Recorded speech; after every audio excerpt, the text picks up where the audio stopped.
I immediately shut down because I didn't want her to see just how scared I was.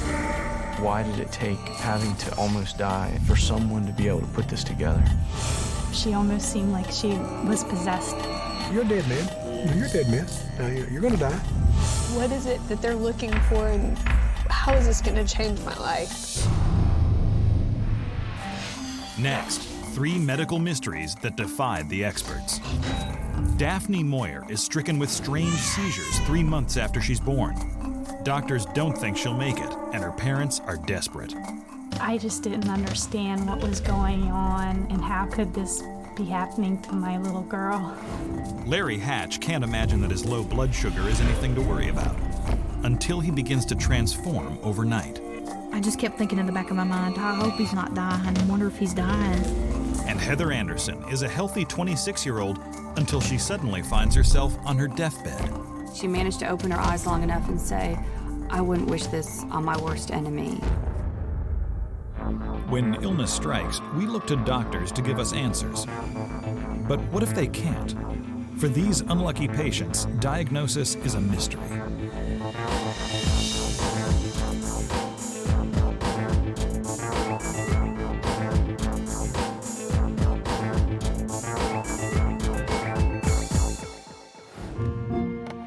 Jenny and Ray Moyer were ecstatic when their daughter Daphne was born in October of 2003. It was a very emotional experience. I remember crying, which surprised me. Ray had a baby about 15 years before Daphne was born, who was born premature, and she passed away from complications from the prematurity. Having Daphne was absolutely another shot at fatherhood. She certainly felt special. Everything seems perfect when they leave the hospital, but once Ray and Jenny bring Daphne home, she's inconsolable. Carrying her and patting her wouldn't help. She might settle down for a little while, but just go into her screaming again. One day, Daphne cried for about 12 hours. I wasn't overly concerned. Compared to the history I had with my previous daughter, this seemed like a small bump in the road. But I did always know that there was something more than just what other babies go through.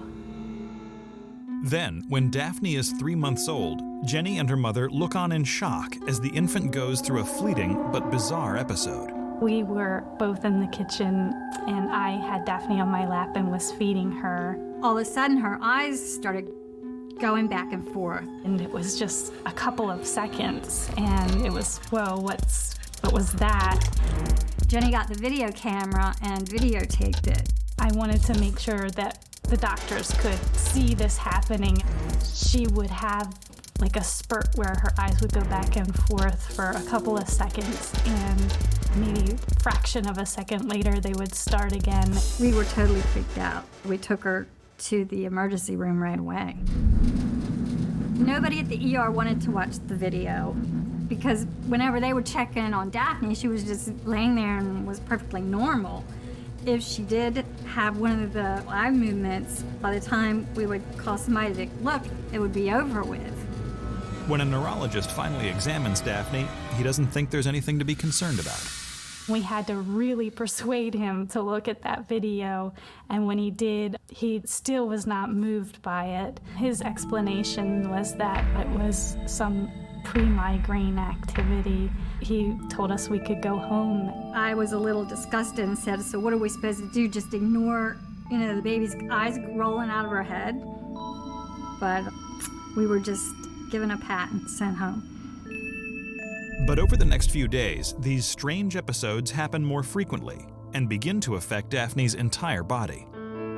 Her eyes would go back and forth, and at the same time, she would stiffen out. And then she'd scream and cry, and the next one would come. She almost seemed like she was possessed. It was frightening, and it was at that time that I knew that something was seriously wrong with Daphne. Jenny and Ray start to question the pre-migraine activity diagnosis. Determined to find out what's happening to her daughter, Jenny begins researching Daphne's symptoms on her own. I just would get on my computer and spend hours and hours typing in eye movement back and forth and arm extensions, seeing what I could come up with. What Jenny discovers is frightening. The answer came in a film clip that another parent sent of their child. In the clip, the young boy was doing exactly what Daphne was doing. I mean, exactly. Jenny and Ray are convinced that Daphne has been suffering from infantile spasms, a form of epilepsy often associated with mental retardation and developmental delay. At first, the two words together sound pretty innocent, but then I read that it was considered a cataclysmic seizure disorder that didn't respond well to medicines. Terrified, Jenny and Ray rushed Daphne to the ER. This neurologist came in and saw Daphne having an episode, and he was as convinced as we were that it was infantile spasms. Ray just broke down and started crying. He told the neurologist that he had a daughter from a previous marriage who passed away. It seemed like a continuation of a nightmare. Over the next few weeks, the neurologist prescribes a series of anti-seizure medications. Some have devastating side effects, others simply don't work, and Daphne's seizures are getting worse. The episodes were occurring 20 to as many as 30 times a day, up to 10 minutes at a time. With each new episode, Jenny and Ray feel like they're slowly losing their daughter. She seemed to be going away. She seemed to almost be moving towards a catatonic state.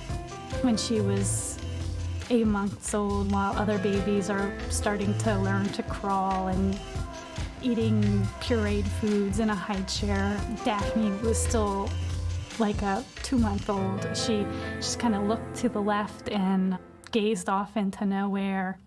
She stopped being able to drink a bottle.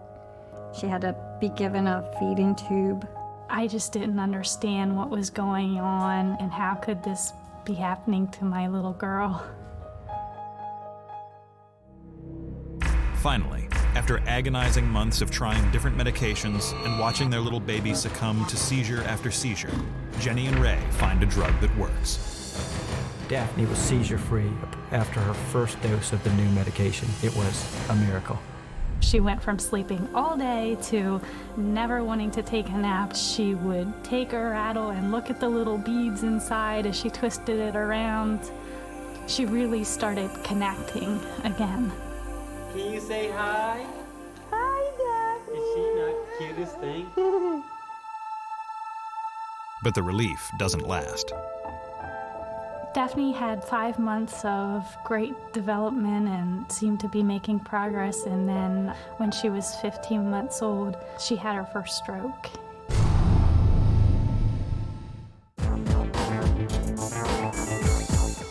"15-month-old Daphne Moyer has been suffering from terrible seizures and severe developmental delays.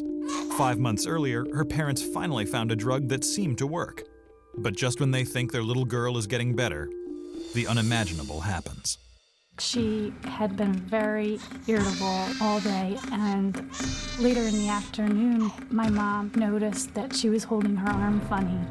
I said, Jenny, come look at her arm. She doesn't seem like she's moving it. She puts her down on a blanket on the floor and starts checking her. I tried to get her to move her arm and noticed she was only using her right arm instead of her left.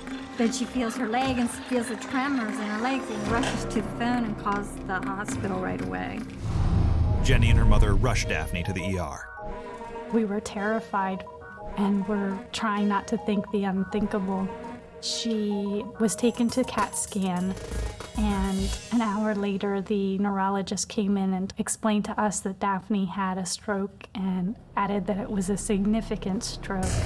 When the doctor explained to us what happened, life just stopped.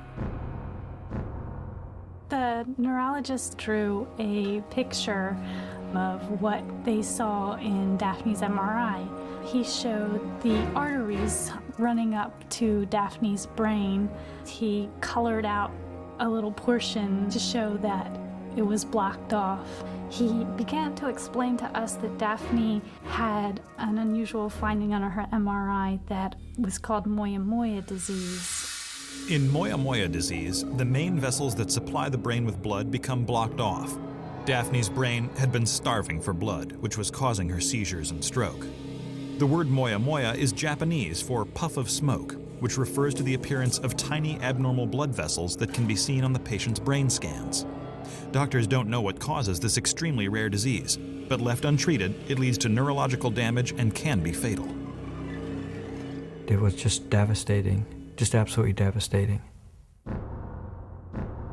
The only treatment for moya-moya is surgery, but doctors tell Jenny and Ray that Daphne is most likely too weak to survive the risky procedure. She would continue to have strokes like the one we saw, and it would eventually die. He gave her a couple weeks at most. 2 days later, Daphne suffers yet another stroke in the hospital. The night after Daphne had the second stroke, she was just basically paralyzed and could barely even open her eyes to look at us. We were just, just hugging each other and holding each other's hand. We requested that the chaplain of the hospital baptize Daphne.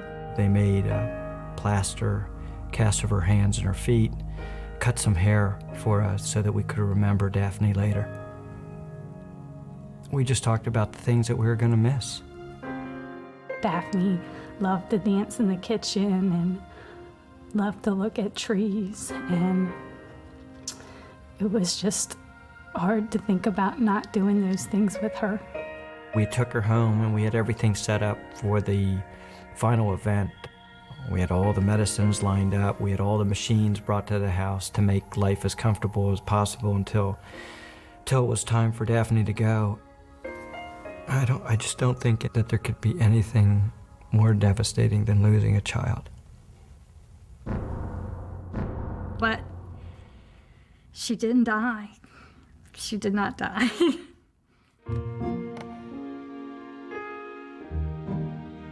She began this miraculous fight back, as she always has. The first thing she did was wiggle her toes and moved her feet and just continued to regain more and more of her functions.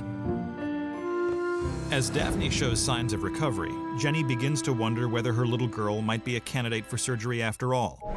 She contacts a neurosurgeon at Stanford University who specializes in moya-moya disease. I get several emails from moya-moya patients or their families a week asking if I might be able to help. At that point, I thought I had nothing to lose by asking them, and even if they said, no, I don't want to touch this patient, I would feel like I had done everything that I could. Jenny sent Daphne's MR scan and records, and we reviewed them. Although Daphne had already sustained significant strokes, we felt that she had the potential to make a very good recovery. The brain of a 1 or 2 year old has an incredible ability to repair itself and restore function. Within a week, Dr. Steinberg's office calls. Jenny and Ray are overjoyed to hear that Daphne has been accepted as a surgery candidate. Even if it was a risk, my goodness, what's a risk of surgery when you've just been told that your daughter's probably going to pass away within a couple of weeks? In late February of 2005, the family flies to California with 16-month-old Daphne. We had our eyes open from the beginning about the surgery. We knew that it wasn't a miracle, that it wasn't going to fix the areas in Daphne's brain that had been damaged. Jenny and Ray are hanging on by a thread as Daphne is prepped for a risky brain surgery that could save her life. There are always risks involved in brain surgery. If you lost a cup of blood during surgery, that's no big deal to you. But if Daphne, who was this big, loses a cup of blood, she could die.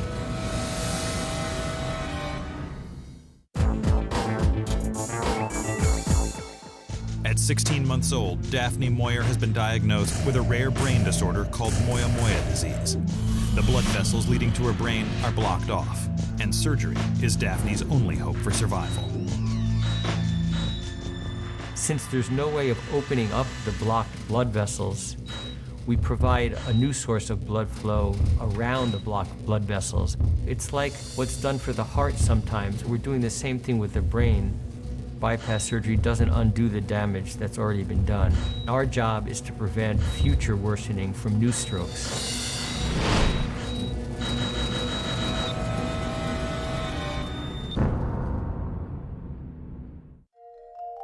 I knew the minute I saw Dr. Steinberg walking down the hallway that things had gone well. He walked with his head up and a smile on his face. His exact words were, "Daphne behaved herself." I just let the air out of my lungs. I just took a big deep breath and said, we've overcome the last hurdle. 6 months after Ray and Jenny were told that Daphne would die, they're celebrating her second birthday. Daphne has made a great recovery.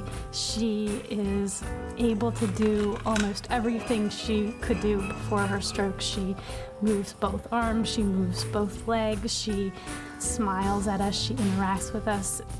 So she's just a blessing. It remains to be seen how much damage Daphne's brain has suffered, but Dr. Steinberg is optimistic. We've seen quite remarkable improvement in the last 6 months. The bypass arteries have now grown in a very luxurious blood supply to both sides of her brain. The young brain can recover in ways that an adult brain cannot recover. It won't matter if she doesn't develop to the full potential of a normal person, as long as she's happy. That's all we ever care about. Moya Moya occurs in only 1 in a million people. Ray and Jenny feel lucky that Daphne was diagnosed at all. Most pediatricians are not used to recognizing the Moya Moya disease in a 16-month-old. It is rare. It's not seen even by a lot of neurologists or neurosurgeons. Daphne has taught me not to take what doctors say at face value. They don't know your child as well as you do. So you just have to go with what you feel and do your own research and try to keep finding the right person to help your child. That's why we have Daphne today. Daphne Moyer was much too young to understand what was happening to her. But when Larry Hatch's body started to go through strange changes, he was terrified. I was a carpenter. I carpentered for about 11 years altogether, mostly remodeling some new house building. He was just full of energy. He was able to get outside and mow. He did all kinds of house chores. Larry never smoked. He never drank. He was just a strong man in his convictions and in his work. Life was good. Life was great. But in the early part of 2004, life begins to get very strange. One morning about 2 o'clock, I woke up completely soaked. I had sweated enough to wet the entire bed head to toe. I didn't think anything about having a wet bed. I just scooted over about a foot and went back to sleep. Thought no more about it. But a few days later, it happens again. It was a little bit different this time. The first time, I knew where I was at. The second time, I didn't recognize anything about the bedroom. And what was worse, I looked over at my wife laying right beside me, and I didn't know who she was. Larry's strange episodes continue over the next couple of weeks. It was my habit to get up before Larry in the mornings and to reach out to pat him good morning. Well, this morning that I reached over and touched him, Larry's entire body was soaking wet, his pajamas were wet, and I started feeling around him and the bed was wet. So I woke him up and told him that he was going to the doctor. Cheryl makes Larry an appointment for that afternoon.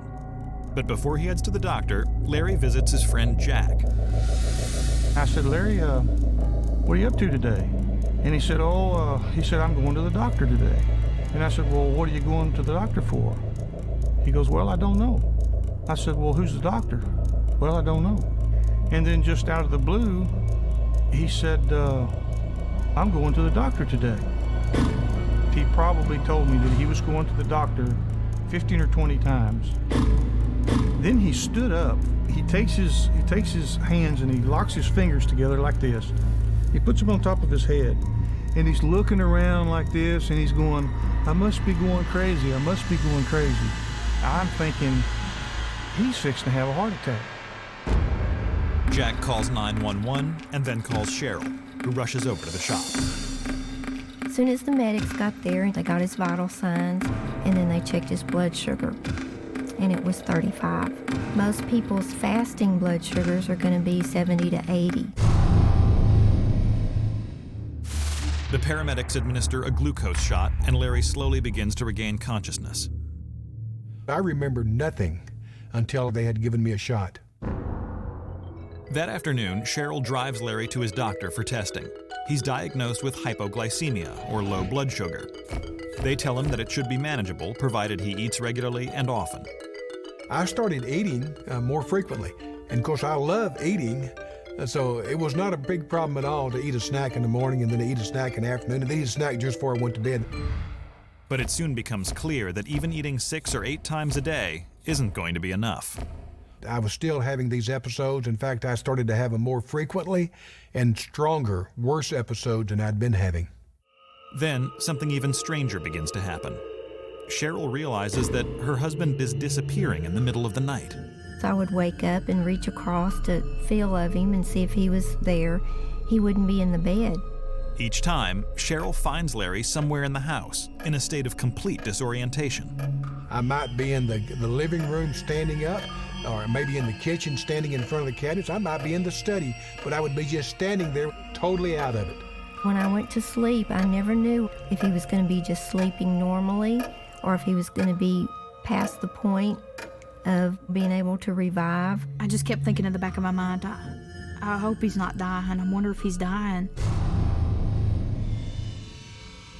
But the most bizarre symptom is yet to come. Soon, Larry's friends and family begin to notice an eerie metamorphosis. Larry's face is changing, literally right before their eyes. The change was phenomenal. It was unreal. Instead of being 50 years old, he started to look like he was closer to 70 years old. The wrinkles on his forehead were probably as big around as your finger. They were just wrinkles on top of wrinkles. He could barely see out of his eyes because his face was so swollen. I kind of looked like a werewolf. I looked bad. I looked weird. I looked old. Alarmed, Larry's doctor sends him to an endocrinologist for blood work.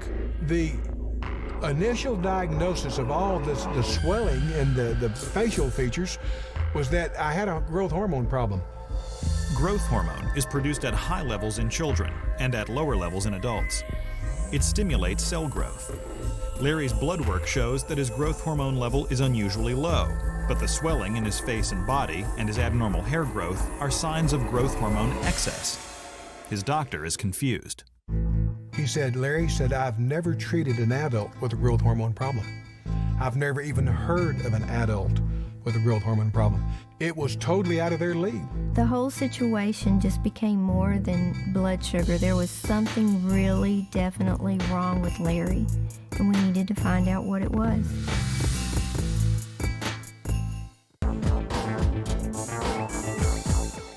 "57-year-old Larry Hatch has developed an unmanageable case of hypoglycemia and has experienced a mysterious physical transformation. And his doctors can't explain why. The doctor finally said, that's it. I don't have the slightest idea what your problem is. Said, I'm going to call the University of Texas Medical Branch there in Galveston and see if we can get you in. 7 months after Larry's symptoms first began, he's sent to the University of Texas Medical Branch for a full medical workup. I remember just like it was today. This little old young doctor walked in. I knew just from shaking his hand and looking at him that this was something unusual. The first thing I noticed was his face and the very deep wrinkles, and it was kind of striking to look at. After reviewing Larry's medical records, Dr. Bajaj begins to examine Larry. He started over on this side, the right-hand side, and he went down like he normally do. He got to my left side, and about this fast, he said, I hear kind of a muffled sound. Normally you just hear someone taking a deep breath, but it was completely silent in there. Dr. Bajaj knows this can't be good. He orders a series of x-rays. The results are astonishing. We found this very large tumor, and it looked like it was taking up pretty much the whole side of his lung. So I cried. Cheryl cried. If God was going to take me home, that's fine, but don't let me die of lung cancer. Let me die in my sleep. I cried and I prayed to God, you know, I don't want him to be gone. I don't want him to be out of our lives.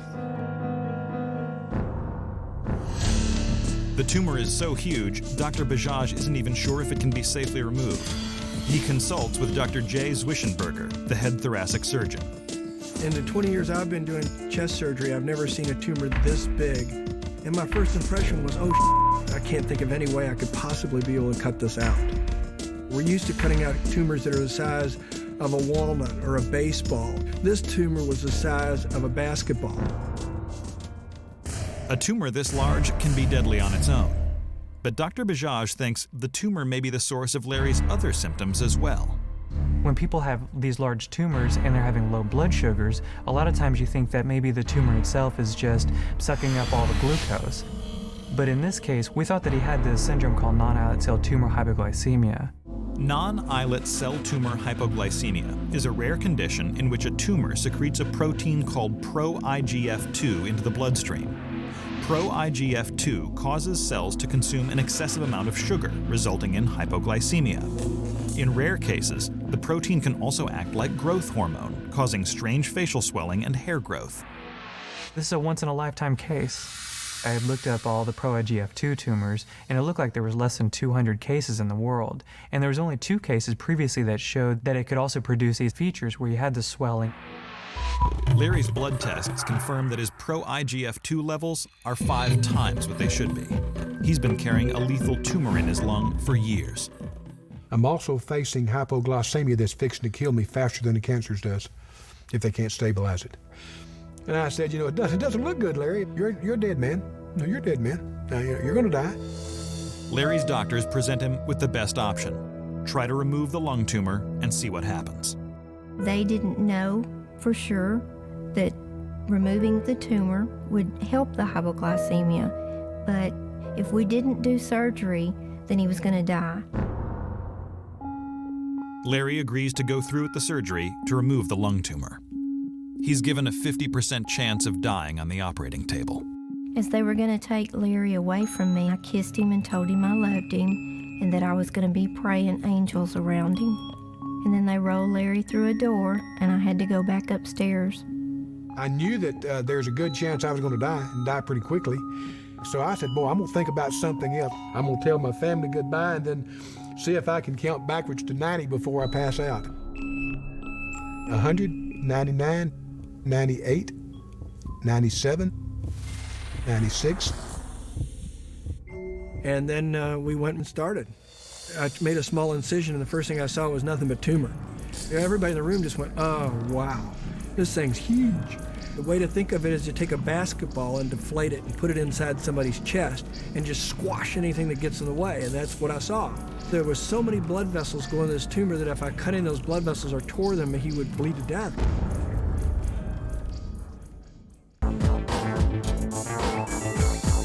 Doctors have discovered an enormous tumor in Larry Hatch's lung that's been causing his bizarre physical transformation and extreme hypoglycemia. They think they can save Larry if they can get the tumor out. Doctors have been working on Larry for 8 hours.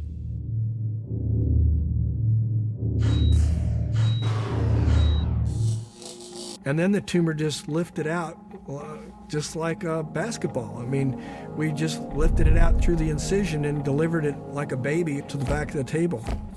Probably weighed 10, 15 pounds. The results are almost instantaneous. As soon as the vessels leading to the tumor are cut, Larry's blood sugar levels begin to stabilize.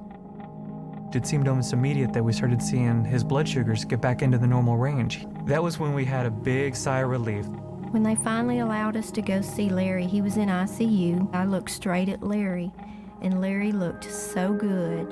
Part of the wrinkles on his forehead had begun to relax. It was dramatic. I mean, he changed appearance almost like on the movies. Within weeks, Larry's hypoglycemia is gone, and the swelling in his face and excess hair disappear completely. It is an answered prayer to see him walk and talk, and to see him totally changed, I know inside and out, is a true miracle to me. But Larry and his family still wonder why it took so long for his tumor to be diagnosed. All the primary physicians were focusing on a difficult to control glucose problem and a hormone problem. And there was an initial focus on the fact that it might be driven by a tumor. The doctors have said it's a miracle. We know it's a miracle. They had given me 6 months, and then they had given me 2 to 3 years. And now they're saying it may be 30 years. Cancer is not a death sentence anymore. You can beat it. You can beat it. Everyone could tell there was something wrong with Larry just by looking at him. But for 26-year-old Heather Anderson, the signs of a mysterious illness were subtle. My life at age 26 was easy, it was fun, I met the man of my dreams, I was just living life to the fullest. Everything was going exactly how she wanted it to go. She was just happy, on top of the world. And then suddenly, it blew up. I mean, her whole life changed. It all started with a simple cough. It felt more like a tickle in the back of your throat, that you had something there and you're just trying to get it out and you're constantly I'd be talking with her, and all of a sudden, it'd almost be like a cough spasm. I'd say, "Sissy, are you okay? What's going on?" And she'd say, "Oh, I just had that cough."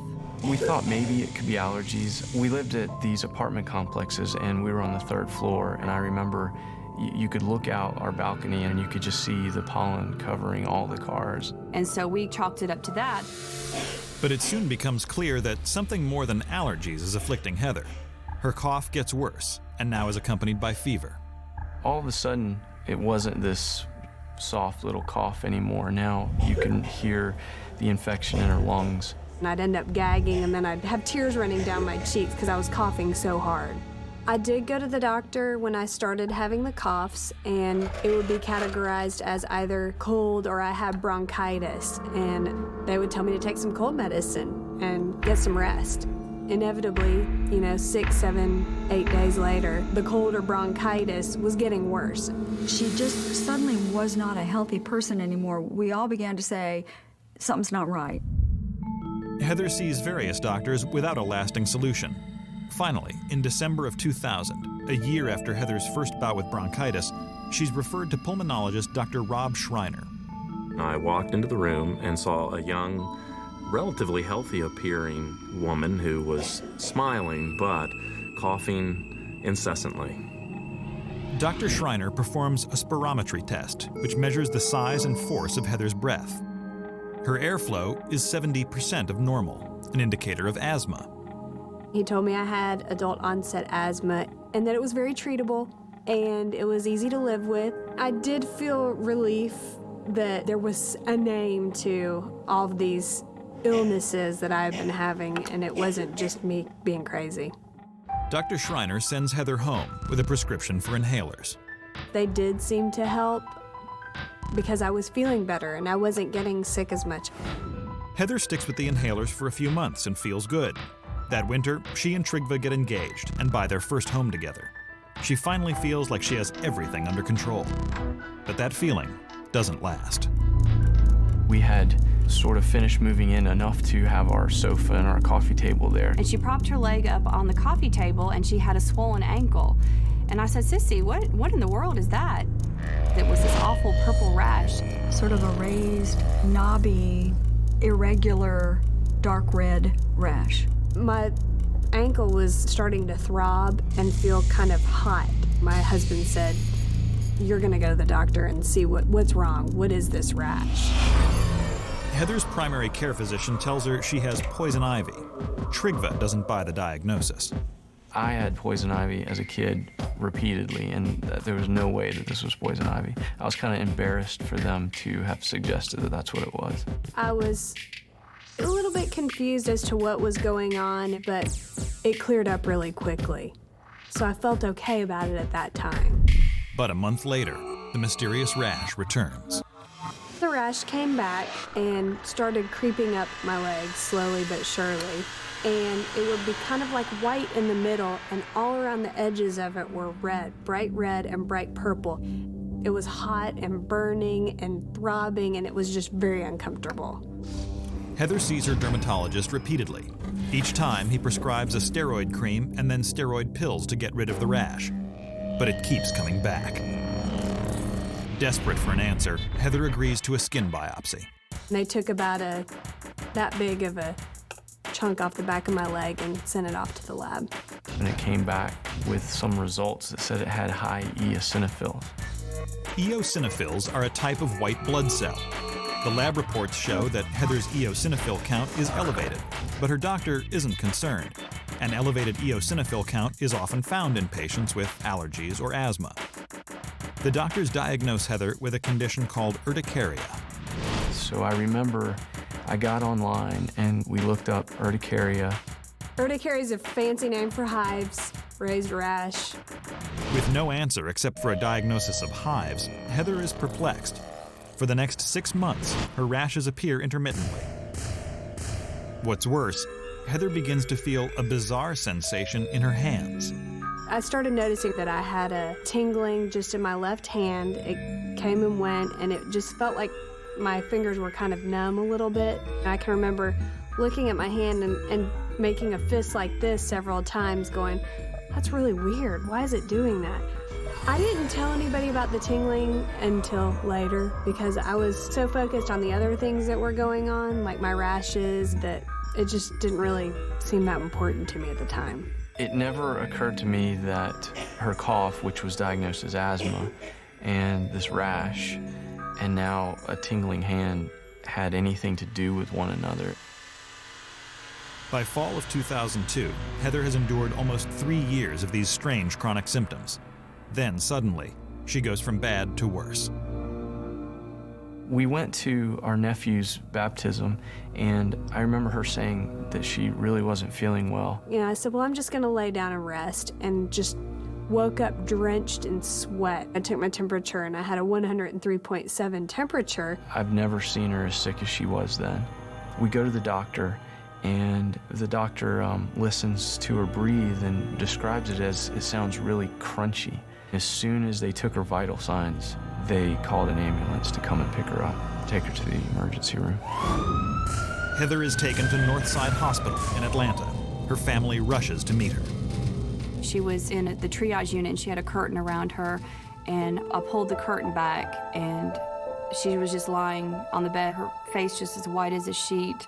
She had the tubes coming out of her nose. Her eyes were very sunken in and very dark, and she was just sort of limp and struggling to breathe.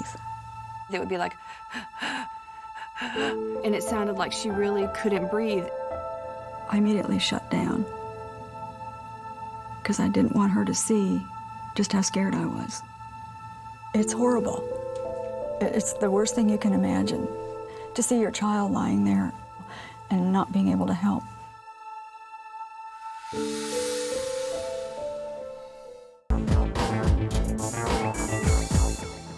A cough, a cold, a rash, a tingling hand. Heather Anderson's symptoms seemed minor, but 3 years after they first appeared, she finds herself in a hospital bed, struggling to breathe. She managed to open her eyes long enough and say, I wouldn't wish this on my worst enemy. I had heard from one of my colleagues in the hospital that a patient had been admitted the night before with an unusual set of symptoms and signs. 2 years after Heather saw Dr. Rob Schreiner for a cough, he finds her in a completely different state. She was very breathless, anxious, swollen. She was in trouble. Determined to find an answer for Heather's mysterious illness, Dr. Schreiner recommends a risky lung biopsy called bronchoscopy.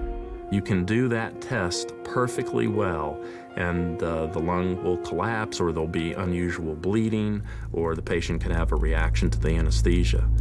What I was mostly scared of was, what are they gonna find when they go in there? What is it that they're looking for, and how is this gonna change my life? Bronchoscopy is a test where a flexible lighted tube is passed through the nose, back of the throat, down into the lung, to have a look around, but more importantly, to take samples of the lung tissue.